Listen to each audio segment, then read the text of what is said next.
যুদ্ধ থামার কোনো ইঙ্গিত কিন্তু মিলছে না, কারণ গতকালই ডোনাল্ড ট্রাম্প তিনি একেবারে সাংবাদিক বৈঠক করে কিন্তু স্পষ্টই জানিয়ে দিয়েছেন যে শুধু 3 থেকে 4 সপ্তাহ নয়, আরো দীর্ঘস্থায়ী হতে পারে কিন্তু এই ধরনের পরিস্থিতি। এবং যেমনটা জানা যাচ্ছে আগামী 24 ঘন্টায় কিন্তু হামলার তীব্রতা ইরানের ওপরে বাড়াতে পারে আমেরিকা। আর অন্যদিকে ইরানের পক্ষ থেকেও কিন্তু জানিয়ে দেওয়া হয়েছে যে তারা বহির্বিশ্বকে রীতিমতো হুঁশিয়ারি দিচ্ছে যে লম্বা যুদ্ধের জন্য তারা তৈরি।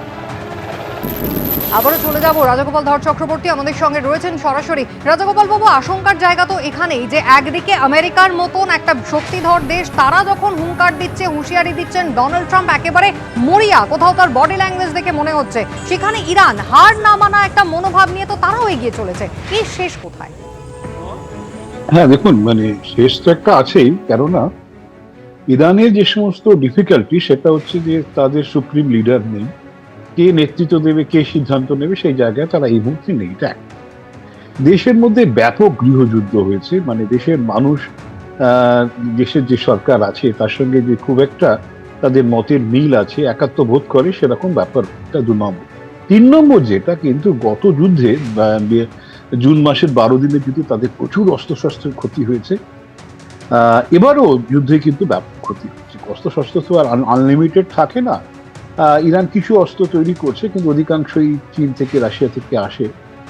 তারা বলছে তারা অনেক কিছু রিপ্লেনিশ করেছে, কিন্তু যে জায়গায় আছে সেই অস্ত্র দিয়ে ইরানের পক্ষে আমার মনে হয় না যে 40-50 দিনের বেশি তারা লড়তে পারে। কেননা 2500 মিসাইল ছিল বলে যে ইসরায়েল বলছে, তার বেশ কিছু ক্ষয়ক্ষতি হয়ে গেছে। আপনি যদি প্রত্যেক দিনই যদি 100-150 করে মিসাইল ছোড়েন, কদিন আর আপনার চলবে? তো ঠিক আছে, ওরা অপেক্ষা করতে সস্তা ড্রোন ব্যবহার করছে, কিন্তু সেইগুলো আমেরিকার যে সমস্ত ইন্টারসেপ্টর গুলো আছে তারা আটকে দিচ্ছে। যে জায়গায় আপনি ক্ষতি করতে চাইছেন, যেখানে ইন্টারসেপ্টর নেই আরব দেশগুলোতে, সেখানে ওরা আক্রমণ করার কথা ভাবছে। যাই হোক, তো লম্বা যুদ্ধ হবার আমার মনে হয় না সেখানে সে পরিস্থিতি আছে। ইরানের সবচেয়ে মানুষ কিন্তু ক্ষেপে আছে।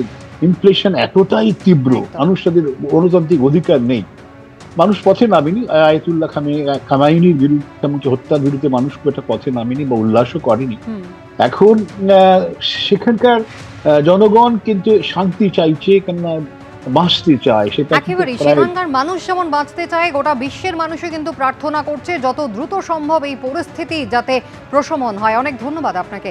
এবিপি আনন্দ, এগিয়ে থাকে, এগিয়ে রাখে।